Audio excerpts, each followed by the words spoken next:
Сайн байцгаана үзэгчдээ. За кино бүтэн түүх нэвтрүүлгийнхаа энэ удаагийн дугаарт 2001 онд үзэгчдийн хүртэл болж исэн Зүрхэн чивэн сүг киноны кино бүтэн түүхийн талаар дийлэхээр зочноо урьсан байна. За манай энэ удаагийн зочноор Зүрхэн чивэн сүг киноны ерөнхий найруулагч Осрын Батүлзий хүрэлцэн ирсэн байна. Сайн байна уу? Сайн байцгаана уу. Урилга хүлээн авч ирсэнд баярлалаа. Зүгээрээ. Хоёлоо тэгэхээр өнөөдөр таны хамгийн анхны бүрийн хэмжээний киноны найруулган дээр ажилласан Зүрхэн чивэн сүг киноны талаар ярилцсан. Кино бүтэн түүхийг дэлгэх хэрэгтэй байгаамаа. За тэгэхээр хоёлаа киноныхон талаар ярихынхаа өмнө та бол жүжигчний мэргэжлэр болно эхэлж төгссөн шүү дээ. Тэгээ хизээнээс кино найруулга руу орох сонирхол хизээнээс ингэж төрж найруулгын гараагаа эхэлж исэн бэ. За миний анхны кино бол энэ Зүрхэн чивэн сүг ба.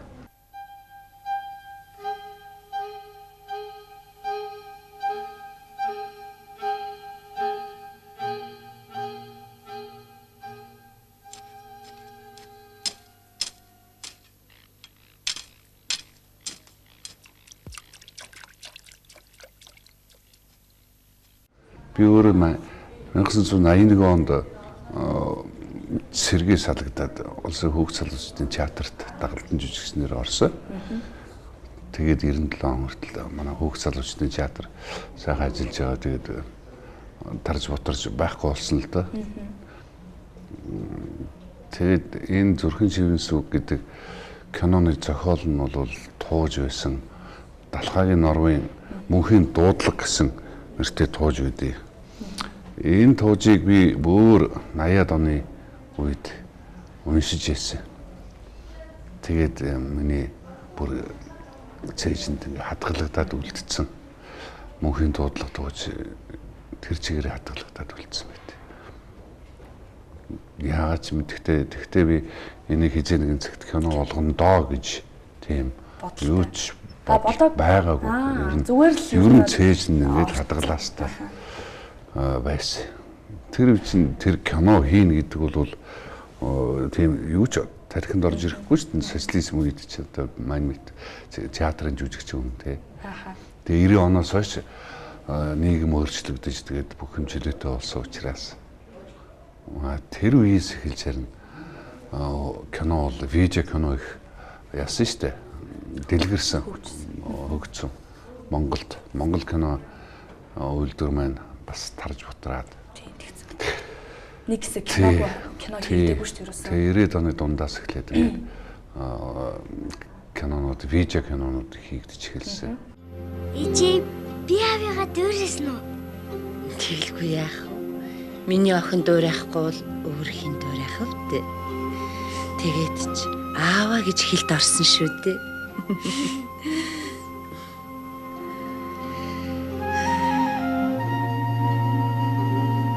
Ичи би авигаа сандаггүй тийм ээ? Тийм ээ. Миний охин сайн охин. Санаад чи яах юм бэлээ? За та ер нь киноныхон жүжигчдийг проб авч шалгаруулж сонгоо эсвэл өөрөө яг ингээд зохиолоо бичиж явахдаа за миний энэ бичсэн дүр дээр энэ хүнийг л тоглуулъя гэдээ ер нь өөрөө шууд хүнээ сонгоод явсан уу жүжигч нэ? Кино зохиолоо бичиж явахдаа би өөрөө дүрээ дотроо бодоод ер нь тоочглсон байсан. Хүүхдийн дүр дээр харин проб хийн гэж бодож ирсэн. Жүжигчдийг бол хөдөө орон нутагт ажиллаж байгаа социализм үед сайхан кинонууд тоглоод тэгээд матагдах шахаж байгаа тийм сайхан жүжигчдийг би бас эргүүлж дэлгэсэнд гаргахыг л бодсон л доо. Тэгээд Өөрөн аймгийн Баянгол суманд малын эмч хийжсэн төмөр тогтхыг дуудсан. Одоо нөө Мантхай цэцатны Мянхабаатар одоо Монгол улсын авиа жүжигч болсон. За мөн дархны театрын жүжигчин Дэлгэр Жаргалагчийг би бас дуудсан.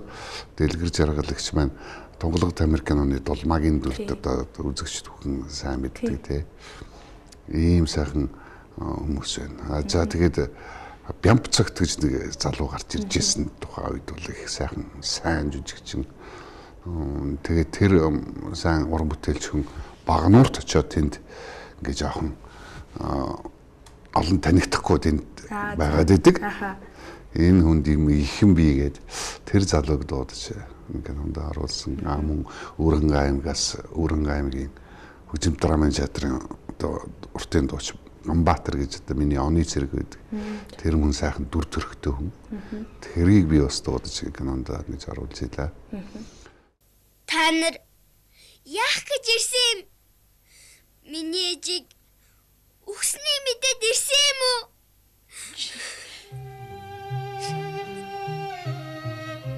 Миний ах.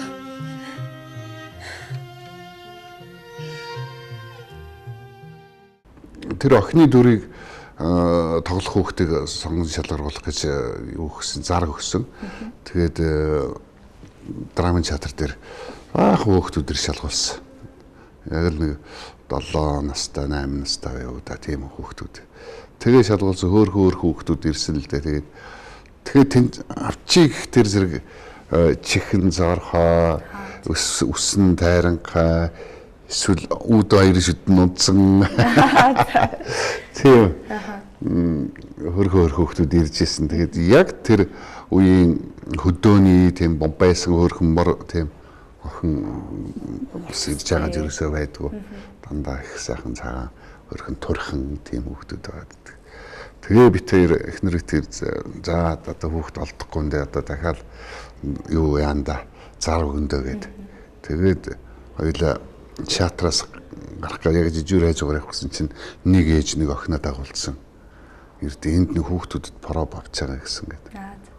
Харин дуусчаад ингээд явж байгаа. Тийм би охиноо ингээд үзүүлэх гэсэн шалгуулах гэсэн гээд. Тэгээ ингээд харсан чинь хөөхөн өтгөн өмсөхтэй нүд болсон нэг тийм урт ус мөсөндөө хаач хүргээгүй нэг тэгээ нэг хүүхдүүд нь оргиороо тэгээд тэр шууд харцаараа ойлголцоод ихнэр тэр за яг л тийм яг л энэ тэгэл за бичээд авчигээд тэгээ шалгахгүй авъя гэдэг тэгээд авсан. Тэгээд их хөөрхөн тэр хүүхд бол эрдэнэцэг гэдэг нь шүү дээ одоо. Тийм тэр хүүхд одоо юу гэж тийм. Одоо энэ Солонгост сурч идэг гэсэн байна. Тэгээд тэр канонд л маш сайн тоглосон. Дуугаа өөрөө хийсэн. Дараа дуу оруулалтаа юу? Тий. Өөрөө дуугаа хийсэн. Хүүхд тийм сайхан байдаг. Яг л өөрөөрөө байх хамгийн сайхан байдаг. Тийм л хүүхд юм. Ер нь бол хүүхдийг кинонд тоглуулж одоо хүүхдийн дүр дээр ажиллах ер нь бол хэцүү байх тийм найруулагчийн хувьд. Одоо ингээл бүх утга киноныхоо санааг ойлгуулахаас эсвэл өөрийнх нь дүрийнх нь дотоод ертөнцийн бүх зүйлийг нь ойлгуулж ажиллуулж яг өөрийнхөө та ингээ хүссэн зүйлийг илэрхийлэхэд ер нь хүүхдтэй ажиллахад хэр байсан бэ? Тэг хүүхдтэй ажиллахад бол ер нь хүүхд ерөнхий юуг нь ойлгуулсан байхад хүүхд бол өстой жинхэнэ ариун цагаан цаас гэдэг шиг тийм амтэн шүү дээ хүүхд ч юм бол яг тэгэл өөрөөрөө л ингээ явхад өөрөөрөө ингээл ярьсан юм болгоно яг л үнэн байдаг байхгүй. Тийм учраас хүүхдийг бол тэрэн дээр хүүхдэд жүжигчэнтэй ажилдаг шиг тэгж ухаж ажиллана гэсэн байхгүй. Ерөнхийдөө ингээл чиглүүлж өгөөл. Тий. Сайхан ойр дотн хөрлөөл ах эгч гэж нэлээд тэгж хүүхдтэй дотн байж ээж. Тэгэхээр хүүхд чинь гээд энэ найруулагч юм байна гэдэг яадаг. Тийм юу байхгүй болдог. Айдас байхгүй болдог. Тийм сайхан дотн харьцаа. Миний одоо энэ киног үзээд надад нэг төрсэн сэтгэл гэвэл надад юм эмэгтэй хүний 3 цаг үеэр ингээд хүлээлт гэдгийг ямар юм бэ гэдгийг харуулсан болов гэж миний хувьд тийм санаа төрсөн. Одоо тэр ганц эрэгтэй хүнийг ээж нь хүлээж ийн, эхнэр нь хүлээж ийн, охин нь хүлээж ийн. Ингээ эмэгтэй хүний 3 ингээд цаг үе арай өөр шалтгаанаарч гэдэг юм уу одоо өөр хэв маягаар гэдэг юм уу тэр хүнийг хүлээгээд байна л та. Надаа яг тийм санаал энэ киног үзэхэд илүү их төрсөн. Таны хувьд одоо миний санаатай ингэж нийцэж одоо киногоо ингэж найруулсан уу яасан бэ? Ер нь юун дээр туужиг кино зохиол болгож яхад яг энэ дээр чинь гол санаагаа зангидж ажилласан юм байна. Нэг бол чи бол их зүг харсан байна. Туужин дээр болохоор дэлэг бол цэрэгч яваа цэрэгт яасан чухам яасан байлдсан байлдаа шаргатаад ирж яваад нэг айлын нэг эмгэн ирж энэ хүүхдийг авч гэртээ авч үлдээ тэгээд өсгөж шарахын одоо эдгэж тэнхрүүлж амийн авар. Тэгээд тэнд тэр айлд нэг эмэгтэй байсан. Тэгээд тэр эмэгтэйтэй ингээд хайр сэтгэлтэй болсон гэдэг юмуд биэлдэ. Их учир начиртай үйл явдалтай. Норгоо лимиг үл их айхтар углуугаар нэг даацтай юм бичдэг шүү дээ. Учир холбогдол нь сүүл тайлагдах жишээтэй тийм. Хүний сэтгэхүйг маш их судалж үздэг шүү дээ. Хөдөлж явдаг тийм. Тэгээд би норгоогоос зөвшөөрөл авсан учраас би тэр дэлгийн тэр цаад цэрэгч яваад чухам яасан гэдэг нь би тэр хайсан. Тэгээ хамгийн гол юм нь тэр хүн цэрэгт 7 жил болсон байхгүй. Би цэргийг аль хаачаад эргээд ирнэ гэж их нэртэй хэлээд явдаг. Тэгээд цэрэгч явсаа уурна хөөхт нь гарсан, жирэмсэн их нэр нь үлдсэн шүү дээ. Тэгээд тэр гурвын хүлээлт гэдэг л хамгийн чухал эмэгтэй хүний эмэгтэй хүмүүсийн бие биендээ ойлголцох харьцаа, хадам мэрийн тэр харьцаа ямар нандин ямар ариун байсан тэр Монгол ёс жаяг гэдэг юм. Тэгээд бараг хүүтэй бол охинтой гэдэг шиг ээж нь бол хүүгээс илүү бараг бирээ хайрлаж өрөвдөж тэгж байсан шүү дээ. Хадам их бол одоо хөөрөөр ярьдаг шүү дээ. Тэгэхээр одоо Монгол ихчүүд бол тийм сайхан өгөөмөр авууж сайхан сэтгэлтэй хүмүүс байдаг. Тэгээд тэнд дөнгөж өсөж өндөөс нь аавыгаа хараагүй хөрний аавыгаа хүлээж идэг. Ийм сайхан гурван эмэгтэйг бол яагарахгүй энэ дээр тогтож л ажилласан л да зохиологчтой. Тэгэхээр ер нь бол кино бол хүлээлт дээр ер нь тулгуурлаж байгаа шүү дээ. Тэгэхэд ер нь бол хүлээлт бол гомдол харуулсал дагуулд юм байна гэсэн бас нэг санааг илэрхийлж байгаа. Таны хувьд бол ер нь хүлээлт гэж ямар зүйл байгаад байна? Яг энэ кинон дээр гарсан шиг хүнийг хүлээсэн хүн тэгэж гомдож хоцорд юм уу? Яадаг гэж та бодож байна? Хүлээлт гэдэг чинь ерөөсөө итгэл дээр. Одоо эхнэрийн хувьд итгэл тийм ээ. Охины хувьд бол бас л хүлээлт гэдэг дээр охин бол аавыгаа харах гэсэн нэг тийм эрмэлзэл юутай хүлээлт. Ээжийн хувьд бол хүүгээ бас амьд ирээсэ. Амьд эрэхтэн дайнд яваад эрэхтэн амьдаа ард нь харах юмсан гэсэн хүүгийн гэсэн хийн гэсэн тийм хүлээлтүүд л гурван янзын хүлээлт л байна л да. Тэгээд гол хүлээлтийн юу бол хэлэх санаа бол итгэл. Итгэл гэж юм байна. Итгэл донд тэнд эмэгтэй хүний амьдралд тохиолдох тэр зовлон эмэгтэй хүнд ирэх тэр одоо дайралт эмэгтэй хүний биеэр идэлж болохгүй сэтгэлээр идэлхийн аргагүй тийм хэцүү хүнд байдал энэ бүхнийг даван гарч итгэлээр давж гэж ер нь нөхрөө хүлээнэ гэдэг бол эмэгтэй хүний агуу зэрэг төвчээр энийг бол амьдрал төр чигээр нь арчаа хийж чаддаг амьдрал гэдэг бол айхтар ийм л санаа. Тэгэхээр одоо киноны маань бол төгсгөл хэсэг дээр гардаг охины хэлдэг одоо хүн болгоны зүрхэнд жинхэнэ шивэнсэн үг гэдэг шиг хүн болгоны зүрхэнд одоо хоногшиж үлдсэн үг бол мөн ч хүлээсэн шүү гэж хэлээрээ гэд охины хэлсэн үг гэдэг шүү дээ. За та энэ текст одоо тууж дээр анх бэсэн текстүүд та эсвэл яг ингээ кино найруулж авах кино зохиол болгож бичиж явах та энэ текстийг одоо яг шигтгэж бичвөө. Энэ бол одоо хүн болгоо зүрхэн чивэнсэн үг кино гэл тэнгүүт нөгөө мөн чих хүлээсэн дээ гэж хэлдэг кино юу гэж тэгдэг шүү дээ.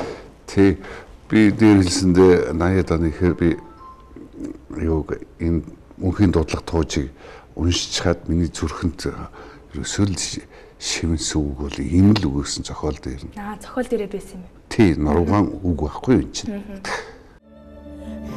Мөн ч хүлээсэндээ гэсэн шүү.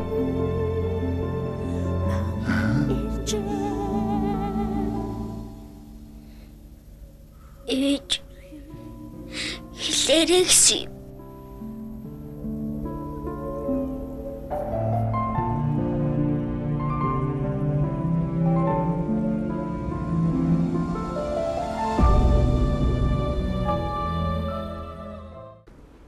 Энэ маш хүчтэй үг. Одоо энэ кино болох хүртэл хадгалгаж ирсэн.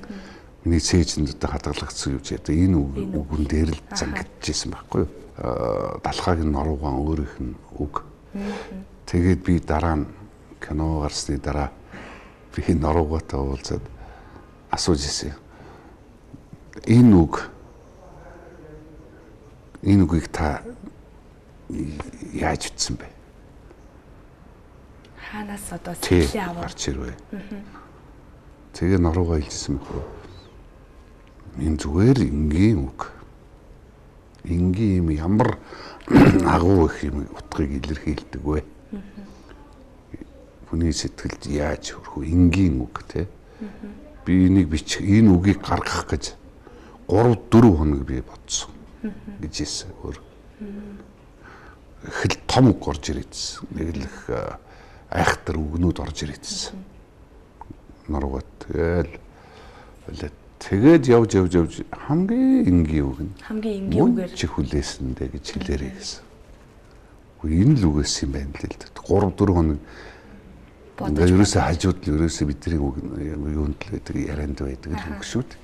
Үг гэдэг ямар хүчтэй гэдэг юм. Би ч гэсэн болон үзэгчид бүгдээрээ л бүгд л одоо энэ үгнээс бол энгийн үг агуу байдаг гэдгийг баг хүн болгол мэдчих шиг байна тий. Таны кинонуудыг ингээд хараад тахад ер нь бол одоо 2007 оноос өмнөх кинонуудыг чинь хараад тахад дандаа ингээд хүний дотоод ертөнц рүү хүний ингээд дотор сэтгэлд үйдэг юм зүйлүүдийг илүү гаргаж ирсэн кинонууд хийдэм болов уу гэж би бодсон. Одоо та бол сүүлийн үед бол маш нууц гээд түүхэн кино руу орж эхэлж байна. За түүхэн кино энэ кино хоёр хэр ялгаатай хийхэд найруулахад хэр ялгаатай байна. Та энэ залуу уран бүтээлчдтэй ер нь зөвлөгөө өгөөч. За би бол нэг овоож оцооцсон тийм том хүн биш, том найруулагч хүн биш шүү дээ. Би зүгээр зэрэг уран бүтээлч хүн жүжигчин байж байгаа. Тэгээ сонирхлоороо би энэ кино гэдэг урлаг руу орж ингэж кино найруулж үзэж байгаа хүн бай. Ер нь гэхдээ би уран зохиолын ном маш их уншдаг, түүхийг өнгөрсөн түүхээ их үздэг, уншдаг, судалдаг. Тэгээд олон сайхан зохиолчдын зохиолуудыг би зөндөө л уншижээ. Сайн зохиолууд маш их байдаг. Тэгээд тэр нь өндөө богино төрлөөр бичдэг Нуруугаан энэ айхтар тууж өгүүлгүүд надад илүү их кино болоход үзэгчдэд энэ заавал очих ёстой. Энэ туужаараа өгүүлгээрээ байгаад амаргүй кино болох ёстой гэсэн л бодол надад байгаад идэг. Тийм учраас би Нуруугаан юмнуудаар их бичдэг л дээ. Ноён солиот гэхэд ноён солиотын одоо их нь бол ерөөсөө л панк гэж өгүүлэг байгаа шүү дээ. Тэр нэг айхтар өгүүлэг байна. Уулын нөмөр гэж тайгийн савдаг гэдэг нэртэй. Бид одоо ийм Нуруугаан бичсэн юм л надад илүү их энийг хүнд хөргөчих юмсан гэдэг нь би тэгээд хийгээл үзүүд тэрнээс би ингээд ярих дээр бас их сайн ярьж чадахгүй зүгээр Нуруугаа байсан бол бас ярих байх л та. Тэгээд юу түүхэн сэдвтэй яг сүүлийн 2 бүтээл тийм болсон маш нууц гэдэг кино байна. Олонд бүүхэр гэдэг нэртэй төмөр очрын зохиол над би авчиж үзсэн. Тэгээ тэр нь 61 онд болсон дархны 0.17 дугаар ангид дээр болсон үйл явдлаас сэтгүүлсэн тийм уран сайхны киноны зохиол ирсэн юм байна. Энийг нь би авч ажилласан. Зохиол дээр нь жоохон өөрийнхөө юмнуудыг оруулсан. Аймаг оруулаад одоо миний асууж байгаа асуулт бол одоо түүхэн кино хийх үйл явц ер нь хэр ингэж цар хүрээг хамарч хэцүү байвал гэж асуух гээд байна л да. Одоо түүхэн киног ч хүмүүсийн өөр анхны уран бүтээл бол шууд түүхэн кино бидгүй шүү дээ. Түүхэн киноч бол маш их тийм цар хүрээтэй учраас тэгэхээр нэлээ эдэн жилийн туршлага ч юм уу олон киноны ард гарсан хойноо хүмүүсээ би хөвчлэн түүхэн кино руу ордог байх гэж бодож байгаа. Тэр туршлагаасаа л таныг хуваалцаач гэж байхгүй юу? Тэгэхдээ би бол нэг түүхэн кино байдаг тоглолт тий ахтар нэг бас хөсөж мөрөөдөд байсан чинь байхгүй. Маш нууц кино гараад дараа би үзэгчдийн маш ер нь хийсэн бүтээлээ дараа ингээ үзэгчд хэр хүлээж авч байгаа реакц тэрийг би харах дуртай. Тэр маш нууц киноны тэр залуучуудын тэр реакцыг харлаа. Тэрэн дээр шинэ оны зэрэг, хуучин оны зэрэг хоёрын хоорондох тийм зөрчлөөс болж одоо нэг тийм хоёр талаас ингэж ирж мөргөлдөж шүү дээ, тэмцэл болж байна те. Энэ хэсэг дээр манай залуучууд үзэгчид бол маш их юм сэтгэл хөөрч одоо огшиж шин цэргийн талд орж ингэж яадаг. Тийм сэтгэл гаргаж байгаа. Тэгэд эндээс манай өнөөдрийн залуучууд дэлгэцнээс хүсээд байгаа юм тэнд харагдсан л да надад. Энэ залуучууд өнөөдрийн үзэгчдэд тийм өөрсдийн зүрх сэтгэлийг хөдөлгсөн, өгшөөсөн тийм юм хэрэгтэй юм байна гэсэн ойлголтнод төрсөн. Тэгээд би энэ киноныхоо дараа хүүтэйгээ ярьж байгаад энэ байтаг вогтод болсон явдлыг би одоо багасаа мэднэ л дээ, сурах хүчтэй байсан. Тэгшээд аваад орж Иванбаатар эрлэг хилжтийн тухай 48 онд болсон юм. Яг энэ сэдвэр ингээд кино хийвэл өнөөдрийн залуучуудын хүсээд байгаа нэхэд байгаа юм, дэлгэцнээс нэхэд байгаа юм өгүүлэгдээд дутаад байгаа юм энэ юм шиг байна гэж. Ингэж байдаг өгдөг киноны зохиолыг би бичсэн өөр. Ер нь бол миний нэг бодож явдаг зүйл бол одоо ийм алтан үеийн кинонуудыг бид нар ингээ үзэхээр эсвэл одоо ингээ өвөө эмээнэр ч юм уу манай аав ээж нар ингээл алтан үеийн кинонууд л гоё зүрхэнд ингээ үлдсэн тэр үг нь л гоё тэр жүжигчний дүр гоё одоо энэ сцен л гоё ингээ бүх зүйл ингээ сэтгэлд хоногшоод байна л да. Сүүлийн үеийн кинонууд бол яг тухайн үедээ үзэхэд ингээл айгуу гоё ямар гоё кино болчихвоо гэд бодсон ч гэсэн дараа нь ингээд жилийн дараа ч юм уу ингээд мартагнаад юу вэ тэр кино чи яадаг вүлээ гэл тэгэж ярих одоо хүмүүс бол их болчоод байна. Та одоо залуу уран бүтээлчдийг одоо киногоо хийхдээ бүтээхдээ юун дээр алдж гин яагаад ингээ хүмүүсийн сэтгэлд ингэж тэр чигтээ ингээ хоногшиж чадахгүй жоох юм сул кино хийгээд байна гэж бодож байна. Эсвэл тэгэж бодохгүй жиж болно л да. Нэг тиймэрхүү таны одоо орчин үеийн залуучуудад хандаж хэлж байгаа шүүмж ч юм уу сургамж ч юм уу та тийм зүйлээ хуваалцаач. Өнөөдөр нийгэм шал өөр болсон л да. Социализм уу одоо зах зээл одоо юу гэдэг зэрлэг капитализм руу орчоод байгаа юм бид нар ч одоо тийм. Социализмын киног бол их сайн байдаг, сайн гэж магтдаг хүмүүс. Тэр үл яхахгүй улсаас кино урлаг гэдгийг маш их дэмждэг байсан. Маш их боловсон хүчин мэрэгжилтэнгүүд хангаж өгдөг байсан. Цаг зав гаргаж өгдөг, хөрөнгө мөнгөнд гаргаж өгдөг, өндөр шаардлага тавьдаг. Тийм учраас сайн юм гаралгүй яа. Тэгээд 90 оноос хойш ингээд таарсан шүү дээ кино. Урлагийг тэр дундаа киног бол хайцсан шүү дээ. Одоо энэ киноны хүмүүс чинь бор зүрхээрээ л одоо өдий хүрээж явж байгаа. Энд бас нэг углуурхтай бас нэг даацтай юм хийчих гэсэн уран бүтээлчд киноны хүмүүс зөндөө бий. Тийм байна. Энэний хажуугаар бас кино ингээд ашиг олчдсан юм байна. Энэ киногоор ингэж дийм байна гэсэн зүгээр нэг өнгөцгөн ойлголттой залуучууд бас байна. Одоо тийм кинонууд нь одоо мартагдах жишээтэй байх жишээтэй байна л да. Жишээлбэл одоо жүжигчд, найруулагч, зураглаачдаас эсвэл зарим нь зүгээр хам юм хийж гэдэг. Зарим нь бол нэг кинонд тоглоодох дүрсээ гаргачвал тэгээд би олонний танил болох нь гэсэн тийм. Ийм өнгөцгөн зүйл харж л хийгээд. Тэрнээс бол энэ зохиол хэдэн настай байх. Энэ бүтээл үеийн үедээ ингээд дамжигдаад ирэх үгүй юу тэрийг бол ерөөсөн манад бол бодохгүй. Зүгээр яг шинэ хийсэн киногоо залуучууд тайлбарлахдаа өнөө үед тим өгүүлэгдээд энэ тим дотоод Монгол хүн одоо тим юм ингэчээд байна. Тэрнийг тэхийн тулд тэгсэн юм. Нэг тийм л тулга таарсан нэг тийм яриад байдгийм байлээ. Тэгээд тоглосон жүжигчдэн ч хүртэл би энэ дүрийг бүтээхтэйгээд ингээ яриад байх тэр би бас жоохон хийсэн киног нь харчаад энэ хүн дүр бүтээн гэж энэ залуус юу бүтээсэн юм бол доо гэсэн бодлоос төрдгий.